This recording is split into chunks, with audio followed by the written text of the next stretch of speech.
Welcome to Capital Connections. I'm your host, John O'Connor. We're coming to you from the H. Raymond Danforth Library on the campus of New England College. Did you know opioid-related emergency department visits in New York increased 73% from 2010 to 2014?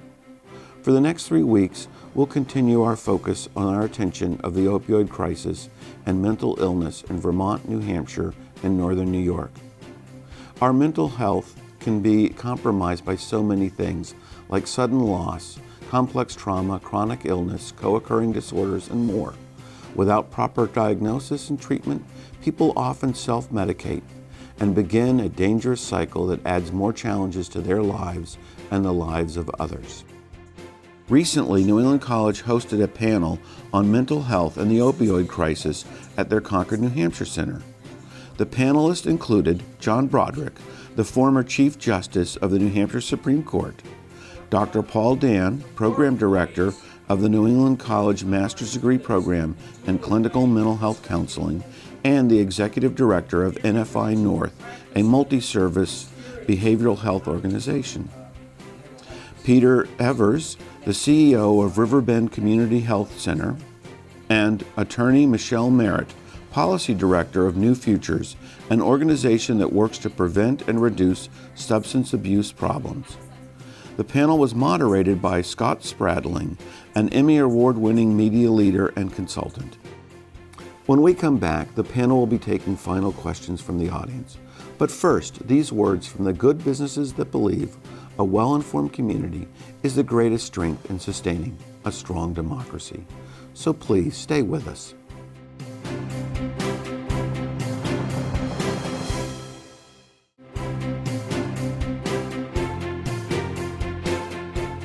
Welcome back to Capital Connections. This is the last week we're looking at the opioid crisis in Vermont, New Hampshire, and northern New York, and the related mental health issues. Today, John Broderick, Peter Evans, Paul Dan, and Michelle Merritt continue to take questions from the audience. Let's join Scott Spradling, who presented the questions. So here's the first question that actually came from you, and I'm going to direct it to John first because it's sort of an experiential question about the prison system, but then I think Michelle and Peter can weigh in on where we need to be going versus where we are right now. John, the question is simply this: what programs have been put in place within the correctional system that address mental health needs? What was your experience with your son in the type of help he was getting? Well, let me say, in the case of my son, they saved his life. They saved my family's life. So I'm grateful to the state prison in a way to try to express. But I think my son was the exception, not the rule. Commissioner Wren, Bill Wren, I don't know how many of you know him. He's a commissioner of corrections, and I just love the guy. He is so committed to doing the right thing for the right reasons with too little resources. The largest providers of mental health services in the United States are jails and prisons. Does that seem like a good idea? If you are an inmate at the state prison today, it's $38,000 a year. The average age of the inmates at the state prison is probably 28, 29. The average stay is 1 to 3 years. They're all coming out. They're all coming out. And so if we deal with that reality, we need to treat them. But Peter's point is, whatever they're doing in the state prison is not enough, not their fault. We need to find the problems at age 10, 11, 12, 13, not in the H building at the state prison. It makes no sense. So we need to be smarter about it. And then we need to be smarter about people who leave prison. If you look at the statutes, there are like 15 or 18 jobs they're not even eligible to apply for. So let's get them out of prison with mental health issues untreated, unsolved. They can't get work, and so they go back to jail. Recidivism rate in New Hampshire's about 50%. That means half of them go back. I mean, how many years are we going to pay for that? We need to be much smarter about it. The prison is doing what it can. Prisons around the country are doing what they can. But we criminalize a lot of mental health problems. We don't have to, but we do. When I was on the court, when I was chief, we expanded mental health courts so that people with mental health issues, nonviolent offenders could be treated in a way that wouldn't put them in jail. And I was asked to go recently to the 10th year anniversary of the mental health court in Nashua. And it was a really sad day. And the judge was very proud. I love the judge. He was very proud of what was going on. And I stood up and I said, I don't want to burst any bubbles here, because I was a big fan of these, and I still am. But my goal would be to put you out of business. We don't want mental health courts in 30 years. We'll have dealt with it outside the criminal justice system. And that won't happen, by the way, Michelle's point. Until you speak up, Michelle can only do so much. Peter can only do so much. They look self-interested when they go to the legislature. Oh, you just want more money. I used to get that on the court, by the way. It's not a shock to me. When citizens stand up and say, no, my family needs help, and that's multiplied across this state. Politicians are smart people. They want to be reelected. They listen to voters. We need stories. We need faces. Michelle's exactly right. As long as everyone's ashamed, nobody advances. The state prison could get better at what it does, but it's not the place to get better. It should be in community mental health centers, in the family, in the pediatrician's office, in the school system. That's where you find it, but not if you're not looking for it. So prisons do a good job. I think Bill ran up here. I really do. I think he does a great job, but he doesn't have the resources, and he's not going to get them. Yeah. Paul, go ahead. If I could just jump in, I mean, one of the things that thanks for that comment. I mean, I'd like to give people some hope around some possibilities, and I think that's always good for us. I mean, one of the things that's incredible about New England College's clinical mental health counseling program is that the faculty are also practitioners. And keeping in that tradition, I'm the executive director of an agency called NFI North. And one of the things that we do is all kinds of services for children, family, youth, adults, really across the continuum. And the message of hope that I want to give to folks is that we've recently taken on, through the systems of care, the Fast Forward program. Now, this is a program that provides care coordination for families on the front end early on to help them before they're into whatever the system that we have, which is very deep end stuff. So that's exciting. And as a part of that, we are hosting what is known as Youth Move. This is a peer advocacy organization for young people who have have their own lived experience in the system, in the field, in the world of behavioral health. And these people come and they bring voice to the young people in their experience and do peer education and things like that. So I think along with the waiver that got delivered, there's some other exciting things that are starting to happen, that are starting to get some traction on the service delivery side of the equation. The challenge that we have with Peter's comment about how much we spend in healthcare, guess what? We spend that all in the final stages of people's lives. We spend so much money because we are so in a more reactive versus a proactive mode. And I think the hope about the things that Peter's talking about and the Fast Forward program, the hope about that is that we start to work with what we know are the protective factors for young people. That's helping families. That's helping schools to cope with challenges. That's helping communities to be effectively dealing with challenges. And it's helping each of us as responsible adults to make connections that are meaningful. You know, non-family members can make such a difference for a child. So I think there's some exciting movement. It's small. We have a huge road to travel. But thanks for letting me jump in. Of course. In a 2016 report, overdose deaths from synthetic opioids, including fentanyl, have significantly increased in many states, including New Hampshire. Most of these states reported their statistics specifically as being fentanyl-related. It can happen to anyone. Fentanyl was responsible for the untimely death of the artist Prince last April. When Capital Connections returns, we'll hear from more of our panel, so please stay with us.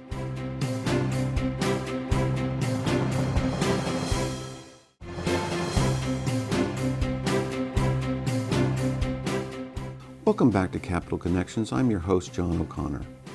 You're watching a panel discussion on mental health and addiction from New England College. Let's again join the moderator, Scott Spradlin. Peter and Michelle, before we move off of the topic of the inmate population, Paul talked catalyst for change, John talked about future goals. Is there anything we need to be doing with our prison system in the meantime that is being pressed, or is that pretty much covering what needs to be done as we try to transition this out of criminalizing mental health issues? So I can point to an opportunity that it's currently pending, so we'll see what happens. Okay. But the state of New York has a waiver right now before the Centers for Medicaid at the federal level that would allow for enrollment in Medicaid or equivalent of a New Hampshire Health Protection Program 30 days prior to someone exiting the correction system. The purpose for this is really it's threefold. One, you connect people with health insurance before they leave so that there's no gap in getting care. Two, you can allow a clinician to actually come to the prison to start delivering services to establish that relationship between the inmate and the future client and the provider. And three, if you are able to do that and connect people to services, we know that for people that are exiting the correction system, they have extremely high rates of mortality within the first 30 days of their release. You could potentially turn the tide on that whole epidemic that we're seeing within that population if you were able to connect them to treatment earlier. You can also provide them with medication-assisted treatment programs to make them more successful in their recovery efforts. So that's one thing that I see happening as a potential in New York. Granted, we have a new administration that may be coming in, so who knows if it's going to be granted, but if it was, I would think New Hampshire should certainly do something similar. Thank you. Anything else to add, Peter? Yeah, I mean, that program manifested itself in Sullivan County a couple of years ago with the Assistant Superintendent Ross Cunningham, who now is the Superintendent of the Merrimack County Jail, and we are working with him on a very small project, which hopefully will blossom into a federal grant that we've applied for, and the waiver that I was talking about. By the way, New York got a similar waiver for transformation and integration, and they got $8 billion. So that $150 million, I just wanted to put that in some Put it in perspective. A few more people than us. Yeah. So I'm watching the clock, and we're already running really thin on the time that we have allotted, and I have a few questions, so I'm going to ask respectfully to go to a 2-minute drill version of answers so that we can cover a little bit of ground. The first one really is for Michelle, and you've covered some of this ground already, but this is a specific question, and let's aim this one at the federal level because you've articulated the state conversation about Medicaid expansion beautifully. Quite broadly, what changes do you foresee within the field under the new administration? If we're talking ACA, and I know that's a long one, but give us a high altitude view of what maybe your chief concerns are or expectations. I can give you my concerns, Okay. for sure. So I think we've all heard that there had been a platform of repeal the Affordable Care Act in its entirety. I think regardless of your politics, there are a couple of provisions that are not only critically important within the Affordable Care Act, but that from the perspective of people who work in this field, it would be a travesty to see them go away. One is the ability for young people to stay on their parents' insurance plans until they're 26. We know from working with the insurance department that there's a vast majority of people who are accessing mental health and substance use disorder services that are in that population. They are not the primary holder of the insurance, they're on a parent's plan. So that's critical. We also have the 10 essential health benefits that included substance use and mental health treatment. And the reason why that's important is because it gave teeth to a federal law. It's the Mental Health and Addiction Equity Act. So without that mandate of 10 essential health benefits and substance use and mental health being included in that, we could have a situation in our country where we go back, where insurance companies are carving out mental health and substance use disorder treatment, and individuals are left with no place to go and no mechanism to pay for their services. So that's concerning. And then we have Medicaid expansion, which really, in the state of New Hampshire, it covers people up to 138% of our federal poverty level. These are individuals who are extremely, extremely low income. The vast majority of people that we see with substance use disorder, most of them are eligible for this program. Most of them are also homeless or somewhat transient. This program is the only thing that is able to connect them to treatment, and it would be absolutely horrible if it were to go away. So those are some of the things that I'm particularly concerned about on the federal level. I know I'm missing one that's pretty important, but I only had 2 minutes. You did fine. Peter, next question for you. There are clearly some potential prospective employees in the crowd, folks that might be taking Paul's classes and moving forward. So the question is, what will you look for in students when hiring? Wow. They've graduated from our program. That's exactly right. An NEC They better not diploma. say that, they better not say that addiction is a choice. No, you know what? I think I remember I've sort of had students as field supervisor for a long time, and oftentimes those people would come and say, I want to sit behind a desk and do 50-minute therapy. Well, that's fine. I mean, that's good. But what we need are people who are embedded in their community. We need people who look like their community. We need to bring diversity to the state so that we can treat people effectively, and we need people with open minds and people who are just willing to learn, and that's what we have here. We have a new generation of clinicians who think very differently, and basically I can learn from that. Excellent. Michelle, I'm going to ping back to you. Yeah. New Hampshire spends 20 times more money on law enforcement than treatment. How can we change this, and do you foresee the new governor being on board with this endeavor? Any insight there about Chris Sununu? I think that we've heard fairly clearly in some recent interviews that Governor Sununu, or soon-to-be Governor Sununu, feels very strongly about continuing investments in law enforcement. I don't think that he's necessarily against the rest of the provisions, such as, I'm speaking particularly to our 5-point agenda. He almost endorsed it, by the way, with the exception of Medicaid expansion. So he did commit to fully funding our state alcohol fund, which could potentially increase funding for prevention, treatment, and recovery by about $10 million over the biennium.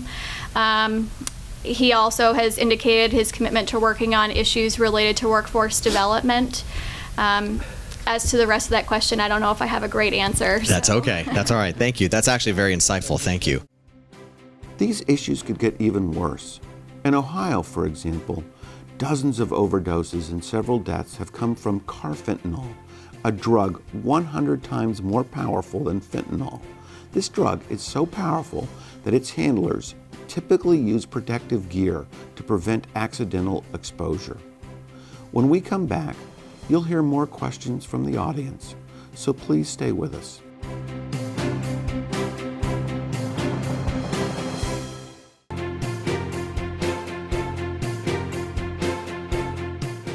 Welcome back to Capital Connections. I'm your host, John O'Connor. Over the course of the last 4 weeks, we've looked at the obstacles before our states in providing good mental health counseling and addiction services. Let's continue that look by joining the moderator, Scott Spradling, for final questions. Peter, a question back to you. How can we help the children whose parents are struggling with mental health and substance abuse issues? That is obviously a challenge. Right. Well, I think somebody mentioned the adverse childhood events, the ACE evaluation, and it is true that you can trace those adverse childhood events to negative sort of outcomes for teenagers and into the future. There is DCYF in this state has, people may have read about it, there's been a sort of investigation into what's going on in that department. They've been beleaguered for a long time. We need to have a strong child welfare system in this state that understands the behavioral health issues that manifest themselves later because of the adverse childhood events. It's okay. The problem is we have to put resources into everything. We can't just say, oh, let's deal with the treatment issues. We have to deal with prevention issues, and we've got to be able to prove that those interventions that are preventative are much cheaper than those outcomes on law enforcement that you mentioned before. Thank you, sir. All right, so we are now coming to the very end. I want to thank all of you for being here. And before we go, I'd just like to sort of go down the line from closest to farthest away and start with John with maybe just a 30, 45-second sort of parting words, final thought, maybe a final piece of advice. So, John Broderick, you can lead us off. Yeah, I'm going to end on a happy note, I hope. This card was placed on a classroom door at Bishop Brady High School by a teacher. On the second day of school, a ninth grader, his second day in high school, waited for all the kids to leave the classroom, and then he went up to this teacher who he had no contact with prior to his first day of school. He said to her, "Is this school going to be more responsive, more helpful to kids who have mental health problems?" And she said, "I think so. I really like this campaign." And then he said to her, "That's great news because I have some mental health problems. Would you be willing to come to my other teachers and help me explain that?" This cost 10 cents. Changed that young man's life. Anyone here think he would have stopped and gone up to a teacher on his second day of high school? I don't. Last thing I'm going to say, I was speaking in Merrimack School District the other day to principals and leaders in that district. And at the end of my talk, a woman raised her hand. She said, "I don't have a question." She said, "But I was at the Grapponi Center when you spoke there a month ago, and I want to tell you something." I said, "Sure, ma'am." She said, "After I heard your talk, I went out to the car and I called my husband. I said, I just heard this talk, and we've been talking about our 8-year-old son. I think we should take him and get some help." And so she said, "I want to thank you for that." And I said, "Ma'am, first of all, you're doing the right thing, but I want to thank you because you're not telling me that in the hallway. You're telling me that in a room of 40 of your colleagues.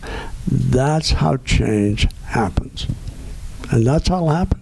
Thank you. Michelle? Oh, I get to hold it. Great.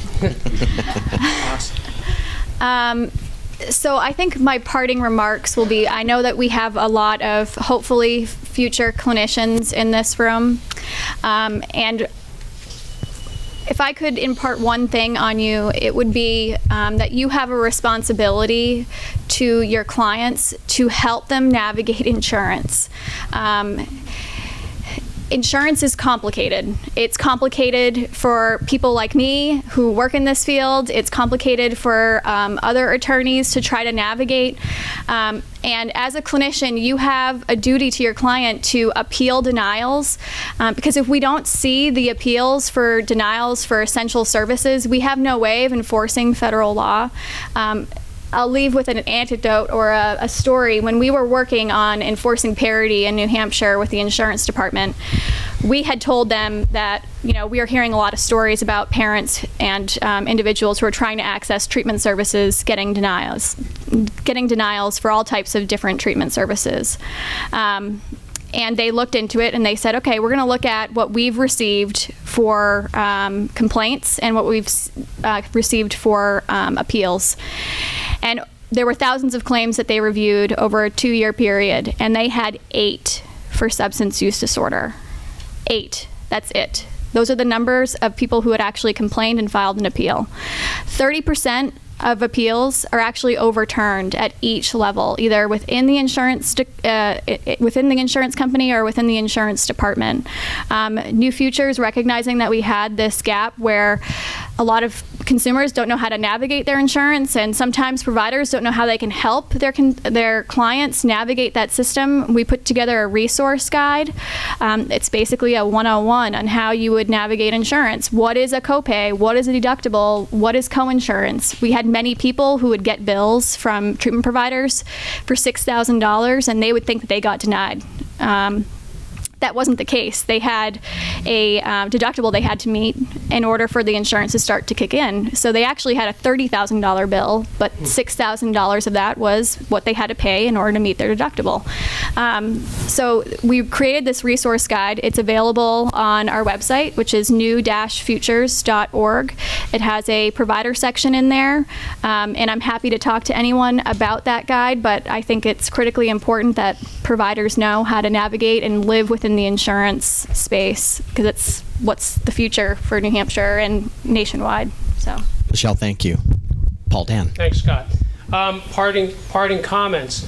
At New England College, we want to invite you to join us in breaking down some barriers and figuring ways to have new connections, to not work in a way that's siloed. So for example, if you're thinking about becoming a student in our clinical mental health counseling program, you're going to find we've done that. If you're an organization and you're thinking about partnering with an academic institution that can help you respond to your workforce needs, we invite you to do that. If you're just someone who's in the audience who cares and is concerned and wants to have a conversation with us, we invite you to do that here.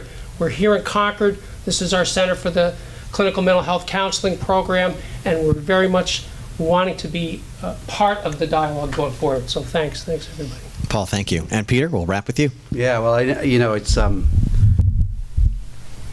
I don't know. I'll tell you a story. I mean, never underestimate the strength of the human spirit. We are working with a gentleman who is homeless, long-term chronic homeless, who has struggled with addiction, mental health issues for a long time. He lives in a tent in Concord. He came to our new substance use disorder program probably about 8 months ago and said, I'm ready. And remember, this person is homeless. There used to be, in Britain, there used to be an ad that said, where do the homeless keep their medications? Just think about how difficult it is to embark on a journey of recovery when you're living in a tent. 2 months ago, he came in, and he's 6 months sober. Remarkable story under unbelievable circumstances. So I think I'd like to end with this notion of hope. You know, Harvey Milk said, you can't do everything with hope, but if you don't have hope, you have nothing. And that's what we have today in this room, a bunch of people who have a lot of hope, and we can fix this. Ladies and gentlemen, thank you very much. We appreciate your insights. I'd like to thank New England College for hosting this panel. For more information on any of these programs, you can access their websites: New Futures, Riverbend Community Mental Health, New England College, the Change Direction Campaign. And thank you for watching. Please join us again at this same time next week for another edition of Capital Connections, your weekly look at politics and policy in Northern New York, Vermont, and New Hampshire.